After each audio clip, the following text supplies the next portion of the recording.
Então, nós vamos ler aqui rapidinho o capítulo 4 do livro, tá bom? E até agora eu não tenho lido experiências, né? Porque o livro ele traz experiências. Ele começa, na verdade, com uma experiência. Então, eu vou ler o capítulo 4. O nosso primeiro trecho aqui é sobre uma experiência que ele vai trazer aqui acerca do tema do capítulo 4, que é o entendimento é uma experiência. Veja só, o entendimento é uma experiência. Precisamos pedir para ter uma experiência daquilo que cremos. É verdade. E ele diz o seguinte aqui: após um tempo prolongado de ministração na África, uma equipe ministerial da nossa igreja foi a Joanesburgo, na África do Sul, antes de deixar o continente. Eles não confinavam o ministério a um culto de igreja ou a uma fila para receber cura. Eles estavam instantaneamente prontos para ir aonde quer que fosse. Depois que o principal aspecto da viagem terminara, eles caminharam do hotel até um restaurante, pretendendo relaxar e comprar lembranças, quando se depararam com um homem sem teto chamado Peter, que estava em uma cadeira de rodas. Peter contou como estava paralisado há 11 anos depois de cair de uma altura de 4 andares. Ele não sentia nada da cintura para baixo e mal movia os braços. No dia anterior, malfeitores locais o haviam levado a um campo e o deixaram ali para morrer. Peter havia desistido da vida, mas ouviu Deus dizer: se você ficar aqui, você vai morrer. Uau! Olha, que só essa frase aqui fala muito, hein? Fala muito, e em todos os sentidos. No caso do Peter, aqui a situação dele. Então ele se arrastou até a cidade usando apenas os braços. Uau, olha só o esforço do Peter para sair daquele lugar. Então, já fica uma dica aí, tá? Você que não gosta de ler, saia desse lugar, mesmo que seja se arrastando, mas saia desse lugar. A equipe orou por ele e a perna de Peter começou a tremer loucamente. Olha só, o milagre de quem sai, né, do lugar que está o impedido de receber o milagre. O que está acontecendo comigo? Ele gritou. Ele começou a chorar e a se arrepender por estar zangado com Deus. Ele até prometeu deixar de fumar. Um membro da equipe foi comprar sapatos e meias, vendo que logo Peter estaria andando. Eles colocaram os sapatos e meias nos pés dele e ele sentiu cócegas nos dedos dos pés. A primeira sensação que ele tinha nesse local havia 11 anos. Eles o ergueram e ele começou a andar. Sua fisionomia mudou completamente. O homem que empurrara a cadeira de rodas de Peter por muitos anos também foi salvo. E todos eles cantaram juntos: o nosso Deus é um Deus tremendo. Aleluia! Que leitura fantástica, hein? Está sendo essa. Aquele estacionamento tornou-se a cena de uma ministração espontânea quando rapidamente espalhou-se a notícia da cura de Peter.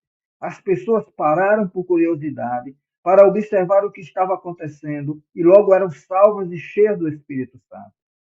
Então, um carro se aproximou e o motorista estava impaciente, tentando ultrapassar a multidão. Os membros da equipe se aproximaram do carro e descobriram que um de seus ocupantes era a pessoa que levara Peter e deixara no campo para morrer.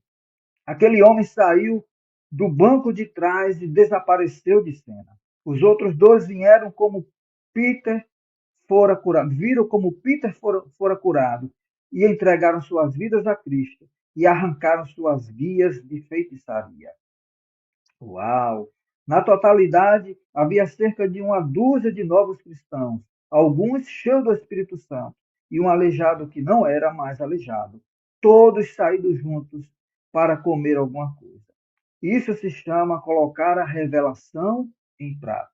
Veja que renovar a mente não é meramente ler palavras em uma página e ter um momento de revelação sobre um versículo específico. Isso é considerado renovação da mente em muitas igrejas, mas, na melhor das hipóteses, essa é apenas a metade da equação. A renovação vem à medida que a revelação leva você a uma nova experiência com Deus, como aquelas pessoas tiveram naquele dia na África do Sul. Você pode ter um momento de inspiração enquanto lê a Bíblia, ou ouve alguém pregar sua mensagem, mas sem dar o próximo passo para ter uma experiência, o processo é paralisado e não há renovação. Jesus colocou isso do seguinte modo em João 5,39: examinai as Escrituras, porque julgais ter nelas a vida eterna, e são elas mesmas que testificam de mim. Esse versículo diz claramente que a revelação destina-se a nos levar a um encontro com Deus. E se isso não acontecer, ela apenas nos torna mais religiosos. É verdade. A revelação nunca é dada para aumentar o nosso conhecimento mental. O conhecimento é, na melhor das hipóteses, uma consequência. Somos provavelmente tão espertos nas coisas bíblicas que poderíamos nos afogar no dilúvio da informação. Alguns teólogos lêem a Bíblia 12 horas por dia e não fazem ideia do que é o reino de Deus.